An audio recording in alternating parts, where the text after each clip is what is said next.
Hello, guys. Welcome back. Or if you're new, welcome. My name is Katie. I'm back. I was gone. I don't know if anyone even noticed, but I was gone for 2 weeks. But yeah, I'm back. And I'm so happy to be back because I love doing this. It's so fun. Today, I will be talking about Christopher Scarver. So, Christopher Scarver is an American convicted murderer and is best known for the 1994 murder of inmate Jeffrey Dahmer. I always knew Christopher was the one that killed Jeffrey, but I never knew what he was in prison for in the first place. So, I did some research, figured it out, and now I'm going to tell you. So, let's get started. Christopher Scarver was born July 6th, 1969, and was raised in Milwaukee, Wisconsin, as the second of five children. He attended James Madison High School, but ended up dropping out in the 11th grade. Christopher was living with his mom, and once he dropped out of school, he started to drink heavily. Due to his alcoholism, his mother kicked him out of her house. She later had another son, and also named him Christopher, which is like kind of weird, right? Like second time's a charm, maybe. The first one sucked, so let's try again. I don't know. I think it's kind of weird. Despite Christopher's heavy drinking, he was able to get a job as a trainee carpenter in a Wisconsin job program. According to Christopher, his supervisor Edward Patz promised him a full-time job once he finished the program. But by the time Christopher completed the program, Patz was fired from the company, resulting in Christopher's full-time position never becoming a reality. After this huge disappointment, he began drinking very heavily, and his mental health seemed to deteriorate. Later, he said while drunk, he started to hear voices calling him the, quote, chosen one. On June 1st, 1990, Christopher went to the Wisconsin Conservation Corps training office and found the supervisor that replaced Pat's. His name was Steve Lohman. I guess he's the one that told Christopher that he wasn't going to give him the full-time job, so obviously Christopher's pissed, right? He goes in there and demands money from Steve, pointing a .25 caliber semi-automatic pistol in his face. Steve only had $15 on him at the time, so he gave it to Christopher. After receiving only $15, Christopher shot Steve once in the head, killing him. My dog decided she needed to say hi. Didn't you? Aw, my baby. Okay. Christopher then found the site manager. Leave the mic alone. Christopher then found the site manager, John Fayen, and demanded more money from him. John gave Christopher a check for $3,000 plus his credit cards and fled while Christopher shot Steve 2 more times. Christopher left the scene and ran to his girlfriend's house where he was caught shortly after. Around the time of the murder of Steve Lohman, Christopher had just found out he was actually going to be a father for the first time. In 1992, Christopher was convicted of murder and robbery at a jury trial, sentenced to life in prison, and was sent to the Columbia Correctional Institution in Portage, Wisconsin. It was said that Christopher had attempted to take his life at least twice while at the Columbia Correctional Institution, and one of those times he tried to set himself on fire. That's a horrible way to go.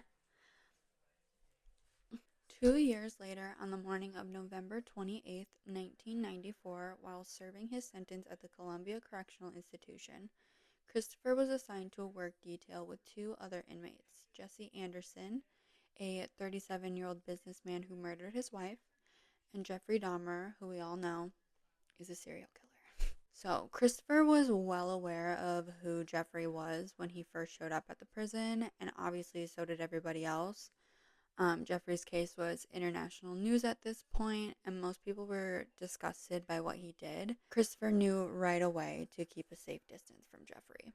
Christopher said that he would watch Jeffrey from afar in the prison yard, but never approached him because he didn't want to become a target of his sickening humor. Christopher said that Jeffrey would carry around a newspaper clipping detailing the horrible things he had done to his victims, as if he were proud of what he did, and this pissed Christopher off, basically. When correction officers left the three unsupervised, while Christopher was bent over, filling up a mop bucket with water, he felt someone poke him in the back. He said, quote, I turned around and Jeffrey and Jesse were kind of laughing under their breath. I looked right into their eyes and I couldn't tell which one had done it. The three men then split up and Christopher followed Jeffrey towards the staff locker room. Christopher grabbed a metal bar from the weight room and confronted Jeffrey with the news stories that he had been carrying around in his pocket. Christopher then said, quote, I asked him if he did those things because I was fiercely disgusted. He started looking for the door pretty quick. I blocked him. He used the metal bar to bludgeon Jeffrey to death. He then attacked Jesse with a wooden stick in the showers. Christopher returned to his cell and informed a corrections officer, quote, God told me to do it. Jesse Anderson and Jeffrey Dahmer are dead. Both men were mortally wounded by the beatings. Jeffrey was declared dead an hour after arriving at the hospital, and Jesse died 2 days later after doctors removed him from life support.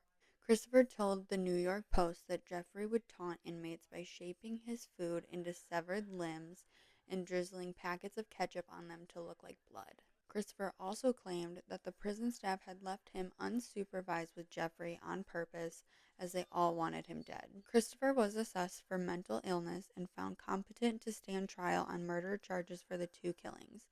He changed his not guilty plea to no contest in exchange for being transferred to a federal penitentiary, was convicted of each murder, and received 2 more life sentences. In 1995, prison officials in Wisconsin believed they did not have a facility secure enough to house Christopher. He underwent psychiatric evaluation again at the MCFP Springfield and was later transferred to ADX Florence, the federal supermax in Florence, Colorado, where he remained until 2000. In 2000, Christopher was transferred to the Wisconsin Secure Program Facility in Boscobel, Wisconsin when it opened. In 2001, Federal District Court Judge Barbara Crabb ordered that Christopher and about 3 dozen other seriously mentally ill inmates be relocated from the Wisconsin facility. Christopher was eventually relocated to the Centennial Correctional Facility in Colorado. He has since been diagnosed with schizophrenia with behaviors that have been considered a danger to himself and to others. In 2005, Christopher filed a civil rights lawsuit against Wisconsin's Secure Program Facility, arguing that he had been subjected to cruel and unusual punishment contrary to his constitutional rights. Christopher has claimed he spent more than a decade in solitary confinement, with the cells being noted as windowless and reaching 100 degrees during the summer, making him prone to heat strokes due to his antipsychotic medications, making his suffering worse. It was argued that his movement into the supermax was not a deliberate attempt to cause him distress and worsen his mental illness. Constant illumination in his room was argued to be for his own safety due to suicide attempts, and removal of items from his room was done to prevent injury. A district court judge dismissed the suit against several of the defendants and ruled that the actions of the remaining officials could not be considered unlawful. Christopher unsuccessfully appealed the decision in 2006. In 2012, Christopher was in talks with publishing companies to potentially write a tell-all book about the murder of Jeffrey Dahmer. From what I have seen, he does not have a book out about it. I really don't think that he should be able to make an income off of a murder he committed.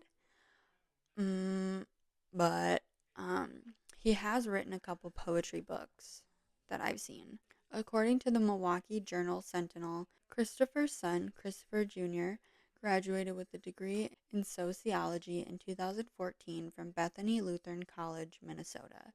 He had earned a scholarship paid in part by the Creative Corrections Education Foundation, set up to help students whose parents are in prison. He has reconnected with his father, and the pair continue to write each other to this day. And that is the story of Christopher Scarver. What do you guys think? Did you already know what he was in prison for, or did you only know about him because he murdered Jeffrey Dahmer? Let me know. What do you guys think? What do you know? What do you know beforehand? Before this? Also, I don't like being this person. I really don't. But I'm going to be. Okay? Please make sure to like, subscribe, and check me out on Spotify and Apple Podcast. And I'll see you guys in my next video. Bye.